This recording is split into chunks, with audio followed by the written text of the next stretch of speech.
Oi galera, tudo bem? Então, esse é o primeiro vídeo desse canal que um dia será maravilhoso, se Deus quiser. Então eu tô aqui pra, não sei, pra fazer um teste, né? Vamos ver se esse negócio aí dá certo. Então, dá aquele like já no começo, porque eu sei que tem que falar essas coisas e eu tenho certeza que eu vou acabar esquecendo no final. Então, dá aquele like, se inscreve aí. Eu não sei se já dá pra ativar sininho ou não. Então, faz o que vocês normalmente fazem e fortalece aí pra colega, beleza? Hoje eu tô aqui pra falar sobre o novo livro da Kiera Cass, A Prometida. Eu fiz até algumas anotações, eu tô com o roteiro aqui embaixo pra falar, porque eu tenho certeza que eu vou acabar esquecendo de alguma coisa. Vai ter spoiler, porque eu acho que é impossível não falar de um livro sem spoiler pra falar a minha opinião. Eu vou ir contando a história, dando aquelas pontuações das minhas opiniões, e no final eu vou falar de um modo geral o que eu achei e as teorias que eu acho que vão ter durante o próximo livro. Então vamos lá, vamos começar!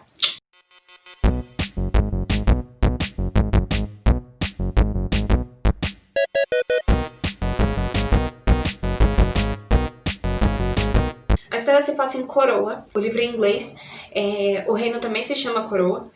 E a gente tem a Hollis, ela é filha de um lord e de uma lady do reino. Os pais dela servem ao rei Jameson, eu sei lá como é que fala o nome dele. E dentro dessa corte existem várias ladies, vários lords que têm filhas, e o rei deve escolher entre uma dessas moças para se tornar rainha. The past queens of Coroa have all left their mark on this world. King Jameson could make me a queen, a legend. You say everything. Though there is another who sets my world ablaze. Everything. And if everything goes up in flames, I know it will be entirely my own doing.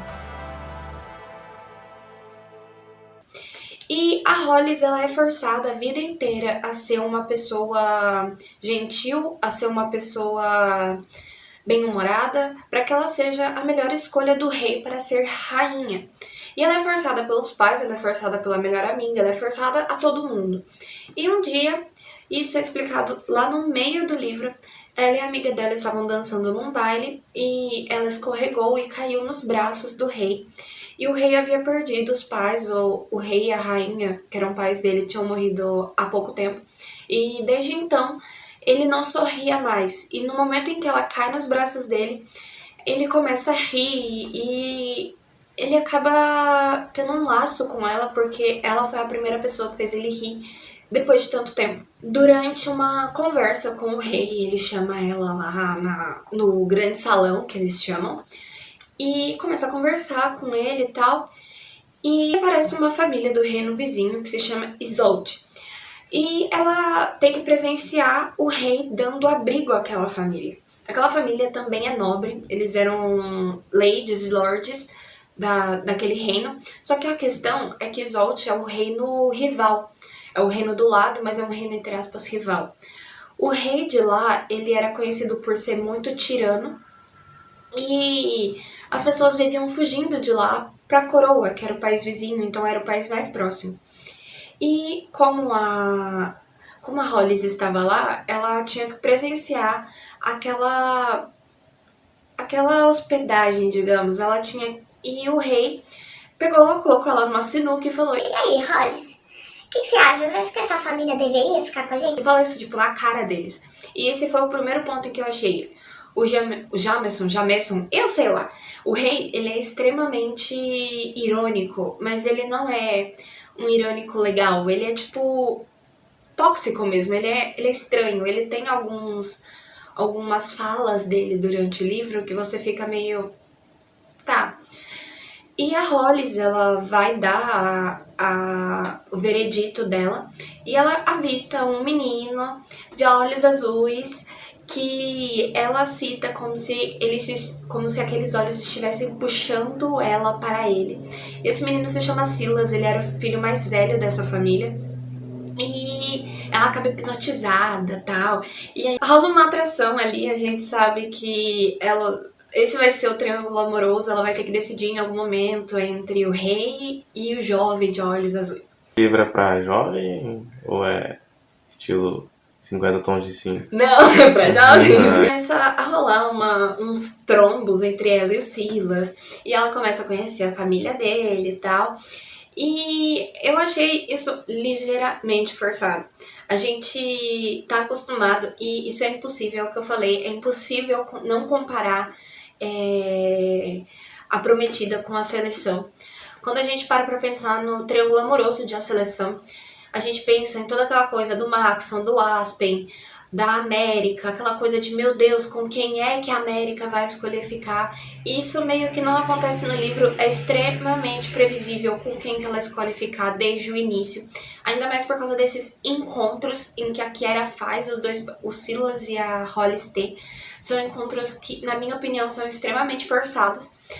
E não tem aquela ingenuidade durante a relação deles. É um pouco estranho, mas tudo bem, a gente acaba se apegando um pouquinho ao Silas durante a leitura, porque ele é um personagem extremamente fofo. A questão, depois, é que o rei, ele estava esperando a visita já do rei de Zolt, o Quinten, é esse mesmo, do rei Quinten. A questão é que ele não estava esperando que viesse junto a essa visita a rainha e o filho do rei. E o rei Jameson achou aquilo extremamente desrespeitoso, porque ele era um rei muito novo. E o rei Quinten, ele é um rei de 84 anos, que está há muito tempo no poder e é extremamente mente quadrada. E ele acha que aquilo era uma forma de tentar peitar o rei mais jovem, como se falasse, olha só como é que eu sou superior. Eu já estou na minha segunda esposa, eu já tenho um filho para governar, e você tá aí, cara. Tipo, você ainda não tem nada. Então, o rei Jameson fica pistola, chama a Hollis e a família que veio de Zolt e pega e fala: então é o seguinte, ele tá querendo me peitar mesmo? Beleza. Hollis, você vai ser portada agora como rainha. A questão é que a Hollis ainda não tinha sido pedida em casamento. Então ela ficou tipo... Quê? A família de Zolt, que vinha pedir abrigo, teve que ensinar a ela todos os costumes do país para que ela não passasse vergonha. Nesse ponto da história, começa a jornada do herói. É aquele... Eu não sei se vocês conhecem essa questão da jornada do herói, mas a jornada do herói é basicamente um ciclo, que é quando o mocinho, ele tem um poder e ele começa a rejeitar esse poder. E é nesse momento que a Hollis começa a questionar: meu Deus, será que isso realmente é uma vontade minha? Será que eu quero ser rainha? Ou será que isso é uma coisa que vem colocando tanto tempo na minha cabeça que eu acho que eu quero, mas na verdade eu não quero? E ela começa a se questionar, nesse ponto do livro, ela começa a se questionar se ela realmente quer ou não virar rainha. E aí, com essas aulas em que o rei propõe para que ela tenha, para ela não passar vergonha na frente do rei Quinten, ela acaba conhecendo a irmã e a mãe da família Stoff. Então a gente começa a conhecer a Scarlett, que é a irmã mais nova do Silas, e a Lady Stoff, que não é falado, eu acho que, não que eu me recorde, não é falado em nenhum momento o primeiro nome dela. Só fala que ela é a Stoff, que é o sobrenome deles. E ela começa a ficar muito próxima das duas. A gente começa a sentir ali realmente uma relação de família, como se a Hollis realmente gostasse da Lady Stoff como uma mãe. E nessas aulas ela acaba descobrindo algumas coisas sobre o reino de Zolt. A gente acaba descobrindo que a rainha de lá, ela é muito mais nova do que o rei. Ela tem, 19 anos, ele tem, 85.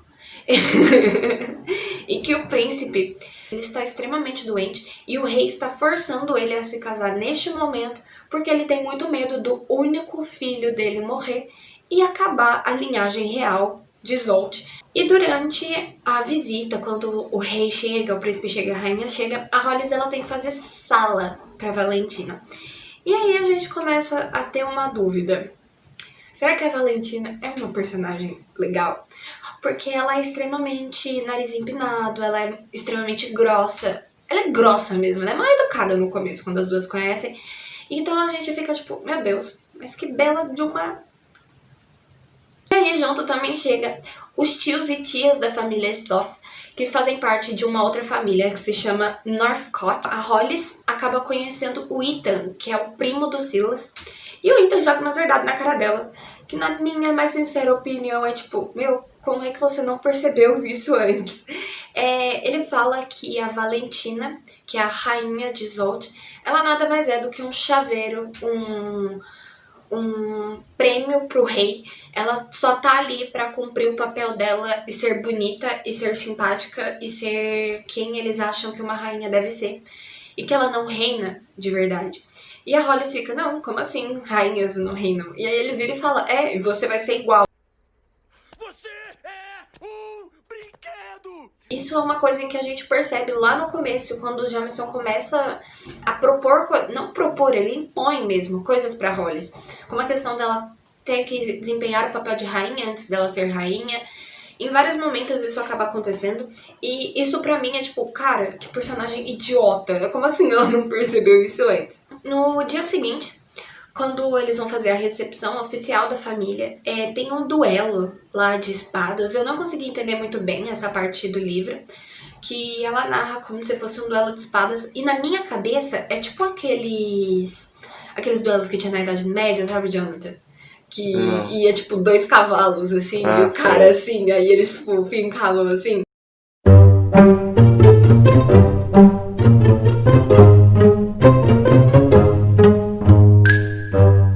Eu só consegui imaginar isso, que eles iam em cima do cavalo e... Acontece uma confusão lá envolvendo o Silas, porque, como eu falei, o Silas é de uma família que é refugiada de Isolde, mas está em Coroa. E esses lutadores, sei lá como é que é o nome disso, que briga com espada, tinham que usar a cor do seu país. A de Coroa era vermelha e a de Isolde azul. Olha só, parece até uma briga da vida real. Uma confusão, porque ele prefere não usar nenhuma cor, já que ele é de Isolde, mas está refugiado em Coroa. Isso ele acha que é uma forma de homenagear os 2 países. Mas na minha opinião ele foi bem tipo um idiota, ele não tinha que estar lá desafiando ninguém, ele tinha que estar sentadinho, quietinho na dele.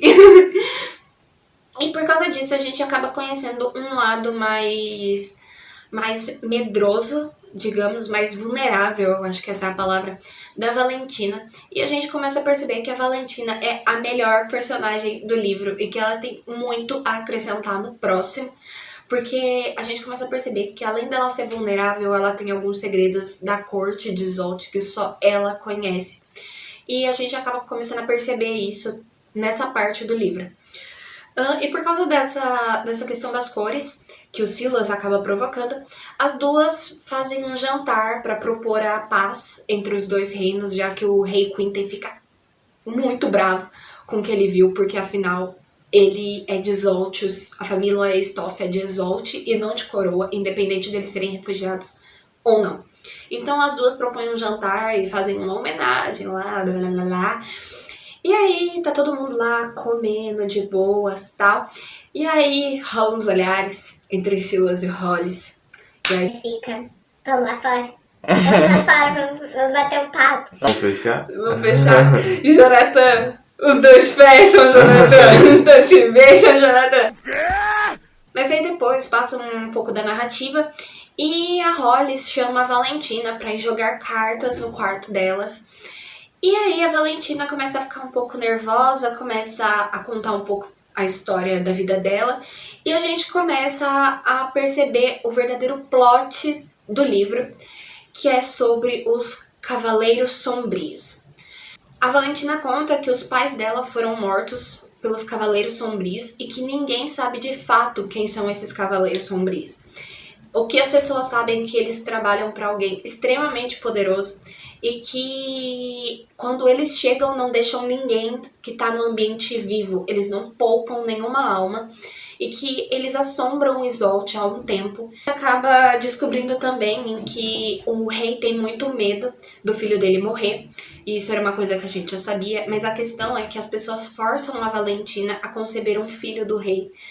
um filho meio que reserva, caso o mais velho acabe morrendo. Então ela é extremamente pressionada a ter esse filho.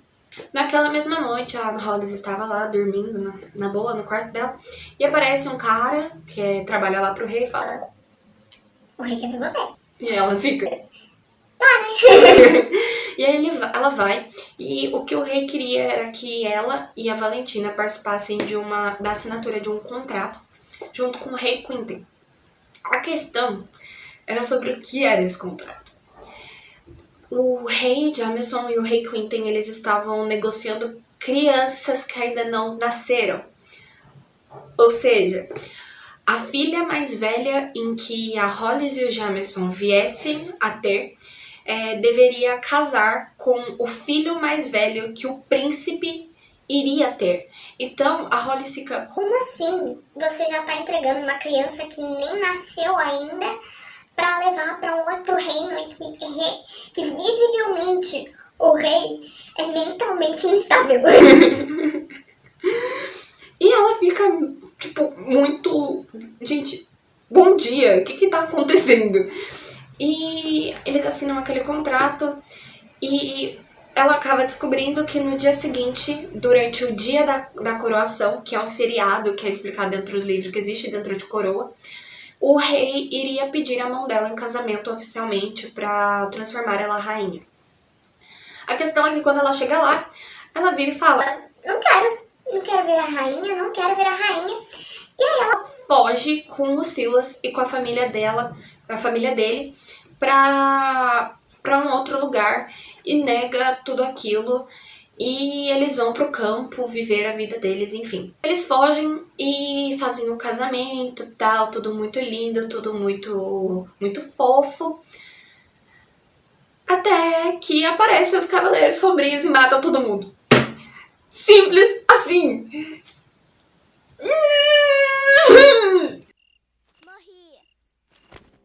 Gente, essa parte deixa a gente tão nervoso. É tão nervoso. Meu Deus do céu.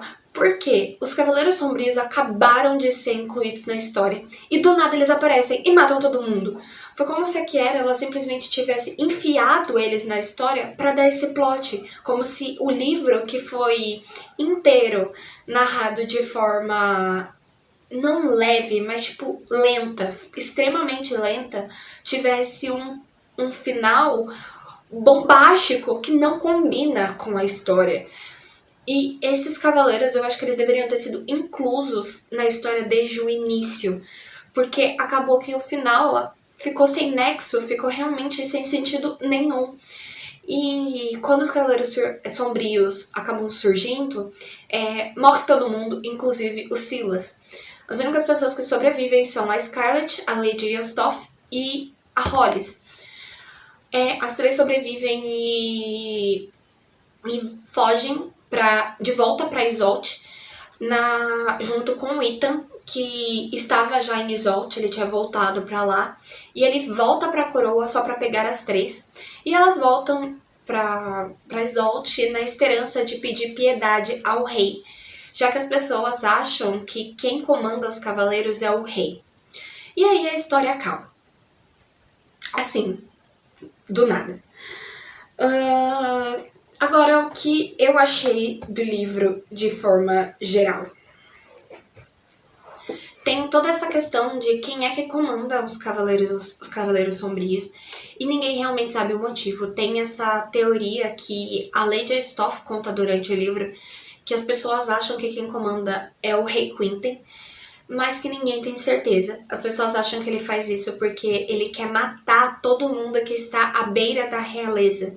Pessoas em que podem tentar roubar o título dele de alguma forma, já que o filho dele está tão doente.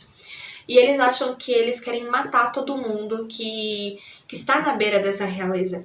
Inclusive, a família Yostov, ela faz parte da linhagem real. E por isso que a família Yostov foge para a coroa. A questão é que isso é uma teoria que os próprios personagens do livro têm. E a impressão que eu tenho é que nem a Kiera sabe por que os Cavaleiros Sombrios matam as pessoas.